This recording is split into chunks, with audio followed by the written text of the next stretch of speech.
bàbá wa ní orúkọ Jésù. A dá gbogbo ògo ìyìn ọlá padà fún ẹ̀yin Ọlọ́run fún oore ọ̀fẹ́ láti ẹ fi fún wa láti rí Wednesday àkọ́kọ́ ní oṣù kejìlá ọdún 2021 yìí. Bàbá ẹ gbọpẹ́ wa. Ọ̀pọ̀ afẹ́fẹ́ ló ti fẹ́, ọ̀pọ̀ ìjì ló ti jà, ọ̀pọ̀ òjò ló sì ti rọ̀. Ẹ jẹ́ kí afẹ́fẹ́ kó fẹ́ wa dànù, ẹ jẹ́ kí ìjì kó gbé wa lọ, bẹ́ẹ̀ sì ni ẹ jẹ́ kí òjò tó rọ̀ kó wọ́ wa dànù bí ọgbàrá òjò. Àtaya wa, àtàwọn ọmọ wa, àtọkọ wa, a dá gbogbo ògo ìyìn ọlá padà fún ẹ̀yin Ọlọ́run. Bàbá ẹ gbọpẹ́ wa, Ẹlẹ́dàá ẹ gbà yìn wa.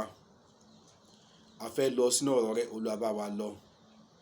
Jẹ́ kí ọ̀rọ̀ ẹnu máa ṣàárọ̀ kan mí, jẹ́ kó ṣe ìtẹ́wọ́gbà ní ojú rẹ, Olúwa agbára wa tó olùdáǹdè wa, ní orúkọ ńlá Jésù Kristi Olúwa wa. Àmín, àmín, àmín ní orúkọ Jésù. Mo kí wa wípé a kú ọjọ́ mẹ́ta, mo sì tún kí wa wípé a kú ìpalẹ̀mọ́ ọdún. Bí Olúwa ti ń bẹ tí ẹ̀mí ẹ̀ wà, ẹ̀mí wa tó rí ìbẹ̀rẹ̀ ọdún yìí á rẹ̀yìn ọdún yìí. Ẹ̀mí wa tó bẹ̀rẹ̀ ọdún yìí láyọ̀ á rí òpin ọdún yìí láyọ̀ àti àlàáfíà. Ilẹ̀ ò ní gbé wa mì o, bẹ́ẹ̀ ni ilẹ̀ ò ní ga jù wá lọ ní orúkọ Olúwa. Àkòrí tí à ń bá bọ̀ náà la tún bá bọ̀ o, la sì tún tẹ̀síwájú ẹ̀. Ìgbéyàwó ọjà òkùnkùn ni. Ibi tí a ti dánu dúró ní ìjẹjọ náà la máa tún ti bẹ̀rẹ̀, tí a sọ fún wa wípé kí àwa ọkọ ká máa fún àwọn ìyàwó wa ní owó kan fi máa tún ara ṣe, torí pé ọbẹ̀ tó dùn owó ló pa á, owó ló pa á. Ó yẹ kí àwa ọkùnrin kí a máa dúpẹ́ lọ́wọ́ Ọlọ́run ni. Kí ló fà á tí mo fi sọ bẹ́ẹ̀? Inú ìwé Genesis orí kejì ẹsẹ̀ 24 sọ wípé nítorí náà ni ọkùnrin yóò ṣe máa fi bàbá àwọn ìyá rẹ̀ sílẹ̀, yóò sì fi ara mọ́ aya rẹ̀, wọ́n ó sì di ara kan. Ohun tí ẹsẹ̀ ọ̀rọ̀ yẹn ń sọ fún wa ni pé ohun tí àwọn obìnrin ń ṣe nísìnyí, tí wọ́n ń fi bàbá àti ìyá wọn sílẹ̀, tí wọ́n fi ń kó tọ àwa ọkùnrin wá, tí wọ́n tún fi orúkọ bàbá wọn sílẹ̀, tí wọ́n ń bá àwa ọkùnrin jẹ́ orúkọ yẹn, àwa ọkùnrin ló yẹ kí a máa ṣe bẹ́ẹ̀. Tá bá kà á, bó tilẹ̀ jẹ́ pé ọ̀pọ̀lọpọ̀ àwọn ajíhìnrere lónìí, ọ̀pọ̀lọpọ̀ àwọn òjíṣẹ́ Ọlọ́run lónìí, ọ̀pọ̀lọpọ̀ ló ti mú Bíbélì náà ti sorí ẹ̀ kodò. Wọ́n lè ní kí lọ̀gbẹ́ni tó ń sọ yìí kẹ́ ẹ̀. Ẹsẹ̀ ọ̀rọ̀ yẹn, ẹsẹ̀ Genesis orí kejì ẹsẹ̀ 24 yẹn kò sọ wípé nítorí náà ni obìnrin yóò ṣe máa fi bàbá àwọn ìyá rẹ̀ sílẹ̀, yóò sì fi ara mọ́ ọkọ rẹ̀, wọ́n ó sì di ara kan. Kì í ṣe ìkọ́ni Bíbélì sọ nìyẹn o. Ọkùnrin yóò máa fi bàbá àwọn ìyá rẹ̀ sílẹ̀, yóò tọ̀ aya rẹ̀ lọ, wọn yóò sì di kíni o, wọn yóò sì di ẹyọ kan. Ètò túmọ̀ sí wípé àwọn obìnrin wa ló yẹ kó máa jẹ́ olórí wa. Àwa ọkùnrin, àwa ló yẹ ká fi bàbá wa sílẹ̀, ká fi ìyá wa sílẹ̀, ká kó tọ ìyàwó wa lọ, kí ìyàwó wa kó sì máa jẹ́ olórí fún wa.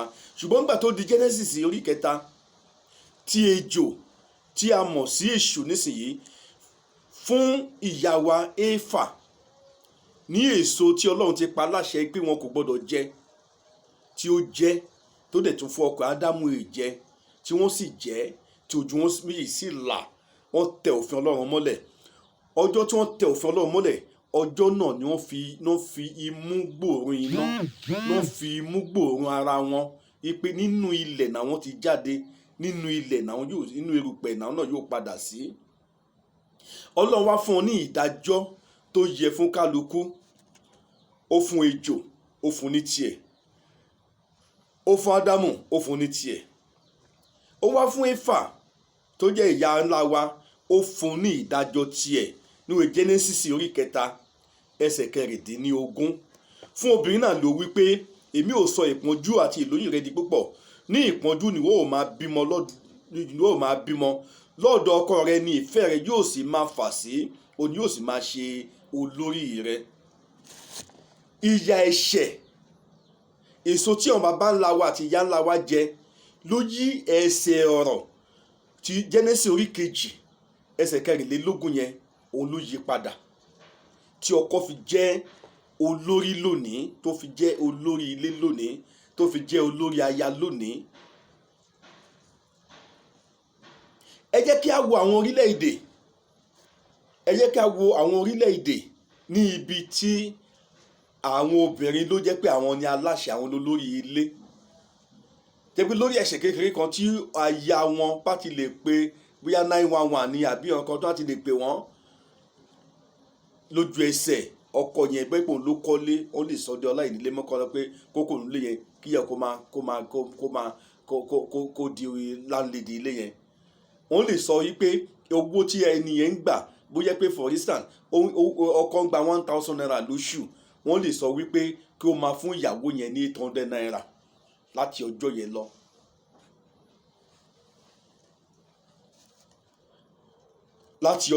lọ. Ẹsẹ̀ ọ̀rọ̀ méjèèjì náà ló ń ṣiṣẹ́ o ní ilẹ̀ aláwọ̀ dúdú. Jẹ́nẹ́sísì orí 3 ẹsẹ̀ 16 yẹn, òun ló ń ṣiṣẹ́ jù, tí ọkọ fi jẹ́ olórí ilé, tó jẹ́ olórí aya, tó jẹ́ olórí ìyàwó ẹ̀. Ṣùgbọ́n àwọn ibì kan ní àwọn ilẹ̀ Europe kankan wọ́n ti jẹ́ yí pé Genesis chapter 2:24 yẹn ó mà ní wọ́n lò, bó tilẹ̀ jẹ́ wípé obìnrin ó ń lo orúkọ ọkọ ẹ̀, ṣùgbọ́n àwọn náà jẹ́ olórí ilé, ló jẹ́ aláṣẹ ilé. A gbọ́dọ̀ máa fẹ́ àwọn ìyàwó wa, kí a sì máa gẹ̀ wọ́n, kí a sì máa fi ìfẹ́ hàn sí wọn ní ìgbà gbogbo. Àwọn ọkọ, àánú la rí gbà, àánú òun la rí gbà. Ìwọ ọkọ, má gbàgbé o, ohun tí ènìyàn bá ní tí ó jẹ́ ti ènìyàn kì í jọ́ lójú. Àfìgbà tí nǹkan yẹn bá fẹ́ bọ́ mọ́ ènìyàn lọ́wọ́ kí ó tó mọ iyì ẹ̀. Ohun tí kò jọ ẹ́ lójú yẹn, ó ń wo ẹlòmíràn tí wọ́n sì fẹ́ ni ní gbogbo ọgbọ́n, wọ́n fẹ́ ni ní gbogbo ọ̀nà, wọ́n fẹ́ ni pẹ̀lú ohun gbogbo tí ó wà ní ìkáwọ́ wọn. Nítorí náà, ìyàwó tó wà lọ́ọ̀dẹ̀ ẹ yẹn, ó ń wo ẹlòmíràn níta, dì í mú dáadáa kó má bàa bọ́mọ ẹ lọ́wọ́. Má gbàgbé o, ohun àfirẹ̀lẹ̀ mú kì í bàjẹ́, ohun tá a bá fagbára mú, òun ló ń le koko tó sì ń bàjẹ́. Ọkùnrin tó bá sọ pé òun kò fẹ́ràn obìnrin, ó ń tanra ẹ̀ ní o. Ó ṣeéṣe kó jẹ́ pé irú ọkùnrin bẹ́ẹ̀ kò lórí obìnrin, tàbí kó ní ogun tó ń jà pé kí obìnrin má gbà fún kó máa rùn sí àwọn obìnrin. Kó jẹ́ pé ẹyọ kan ṣoṣo tó wà nínú ilé ẹ̀ yẹn, ó ti délé babaláwo, tàbí ó ti délé àáfà, tàbí tó ti dọ́dọ̀ wòlíì tán ti fọ orí fún kó tó lè rí ẹyọ kan ṣoṣo tó wà nínú ilé ẹ̀ yẹn, kó tó di pé orí fẹ́. Irú ìyẹn lè sọ pé kí ló fẹ́ fi obìnrin ṣe.